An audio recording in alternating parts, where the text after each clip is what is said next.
Tek dy argumentet të fundit duat ndalem, zoti Bimo, por duat ta zgjeroj pak bisedën fillimisht edhe tek pjesa e NATO-s. E shohim pak edhe në këtë këndvështrim.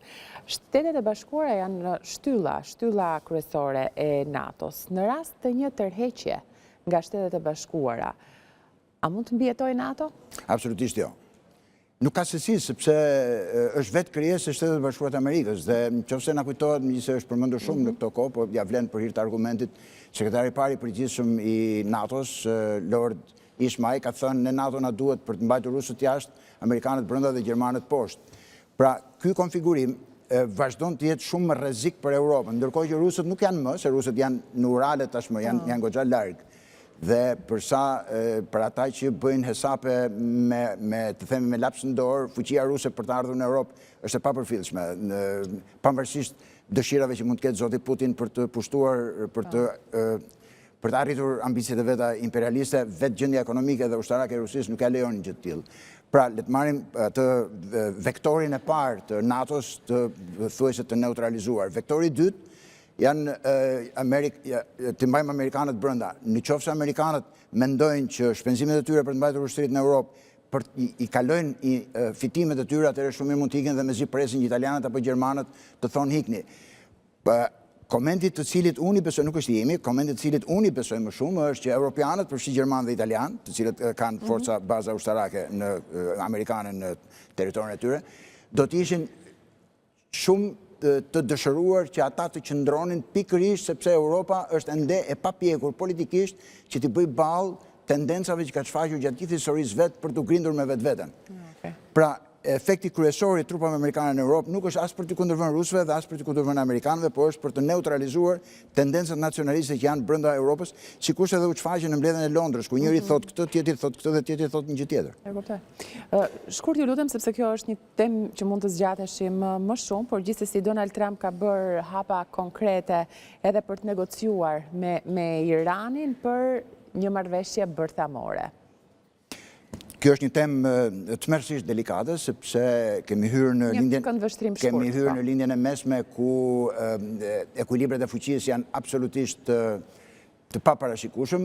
Fakti që Donald Trump tenton të negociojë me Hamasin nuk e bën të pamundur një tentativë vetë për të negociuar me iranianët, çka deri para të themi një muaj apo një muaj e gjysmë ishte e paimagjinueshme për çfarë përfaqëson Irani.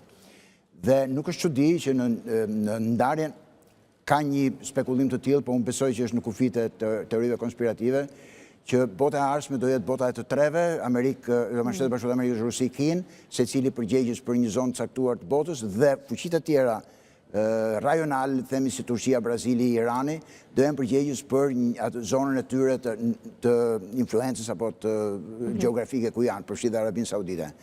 Në qoftë se vërtet do ta marrim si të mirëqen ekzistencën e një koncepti të tillë, atëherë vërtet amerikanëve ju intereson që të bëjnë një paqe me Iranin. Por do të jetë shumë e vështirë, lobi izraelit në Shtetet Bashkuara të Amerikës, gjendja në Izrael, raportet midis Izraelit dhe Palestinës, do jetë tmerrsisht e vështirë, por besoj që kjo do jetë tendenca. Unë besoj fort që zoti Trump është president i paqes, nuk është president i luftës. Okej, në kuadër të kësaj tani, ju keni qenë ambasadori në Shtetet e Bashkuara. Zgjedhja e Donald Trump në shtëpinë e bardhë, si president i Shtetet e Bashkuara të Amerikës, çfarë do të thotë kjo për Shqipërinë? Çfarë të mirash mund të ketë Shqipëria nga Donald Trump?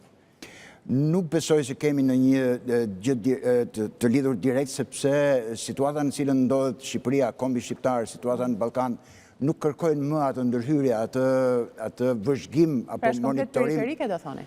Po, është periferike, por kjo nuk do të thotë që nuk do duhet të jemi, që thuash, nuk do të duhet që të kapërcejmë thënien e Bismarckut 1878 që Shqipëria është një shprehje gjeografike. Në qoftë se ne do vazhdojmë të jemi të tillë pasiv, që të presim se çfarë do na thonë tjerët, çfarë do bëjnë tjerët për ne, do mbetemi njësoj si 1878 dhe 150-200 vjet më mbrapa. Në një farë mënyrë ne duhet jemi në gjendje të kemi një identitet tonin politik, pavarësisht që jemi shumë afër Europës, por duhet kemi guximin të themi Europës që kjo nuk na përshtatet. Kjo nuk na përshtatet për Kosovën, dialogun Serbi-Kosovë, kjo nuk përshtatet. Domethënë ka shumë momente që ne duhet kemi identitet dhe në fakt edhe europianëve do i pëlqente shumë më tepër që ne të kishim identitet sesa të jemi vasal të verbër e themi po si të thoni juve. Faleminderit shumë zoti Bimo, ishte kënaqësi për këtë bisedë. Faleminderit juve për mundësinë.